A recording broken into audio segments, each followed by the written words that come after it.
श्री गुरुभ्यो नमः। श्रीमद्भगवद गीता अध्याय 11 श्लोक 4। मन्यसे यदि तच्छक्यं मया दृष्टुम् इति प्रभो योगेश्वर ततो मे त्वं दर्शयात्मानमव्ययम्। हे प्रभु, यदि आप समझते हैं कि मेरे लिए आपका वह स्वरूप देखना संभव है, तो हे योगेश्वर, अपना वह अविनाशी स्वरूप मुझे दिखाइए।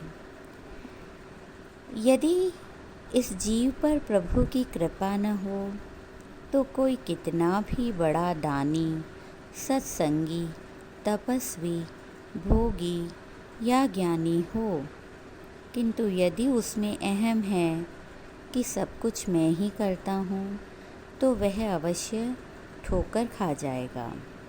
परमात्मा हाथी की चिंगाड़ के पहले चींटी की पुकार सुनता है, क्योंकि चींटी को अपनी शक्ति का कोई अभिमान नहीं है।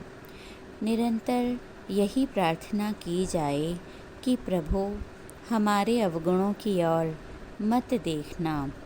बड़े बड़े शुभ कर्मों के करने से जो अहंकार के कारण अपने को निरपराध मानता है, वह वास्तव में महाअपराधी है।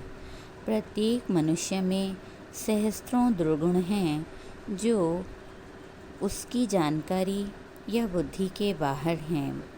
जागृतावस्था में जानबूझकर किए गए पापों के अतिरिक्त भी हमसे और भी कई पाप हो जाते हैं, जिनको मात्र एक परमेश्वर ही जानता है।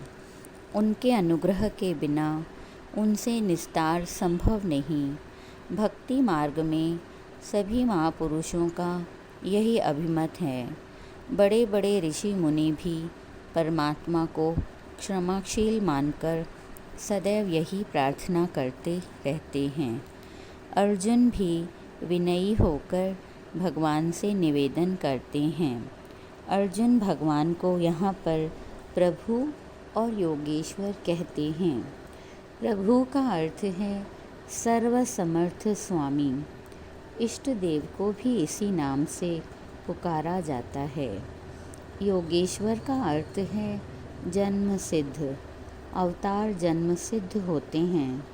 गुरु नानक भी जन्म सिद्ध थे। जब वे काबुल में गए तो पठानों ने उन्हें 11 बार पकड़कर पत्थर से बांधकर नदी में फेंक दिया, परंतु प्रत्येक बार वे नदी से बाहर खड़े पाए गए। अंत में सभी पठानों ने हार मान ली और गुरु नानक देव की शक्ति को स्वीकार कर लिया।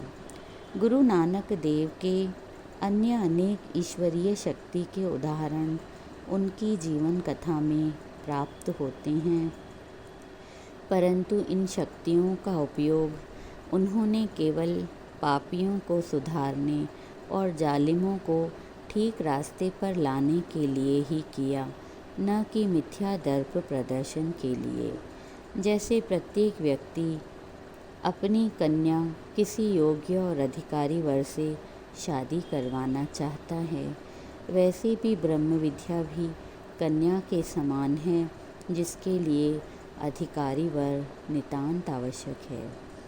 एक ही गुरु के अनेक शिष्य होते हैं, किंतु किसी का अंतःकरण तत्काल प्रकाशित हो जाता है तो कुछ मूर्ख ही रह जाते हैं।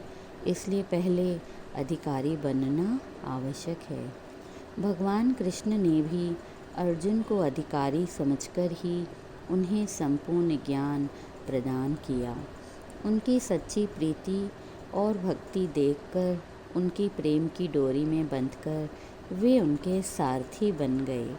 ऐसा योग्याधिकारी होने पर भी वह नम्र होकर भगवान से कहता है कि यदि आप मुझे उस स्वरूप को देखने के योग्य समझते हैं तो कृपा करके दिखाइए।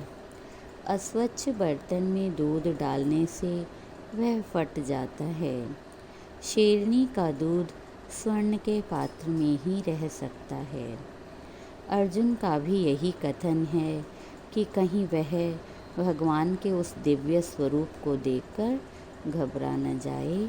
अतः अर्जुन प्रार्थना करते हैं कि कृपा पात्र हूँ तो आप मुझे अपने स्वरूप का दर्शन दीजिए। ओम श्री गुरुभ्यो नमः।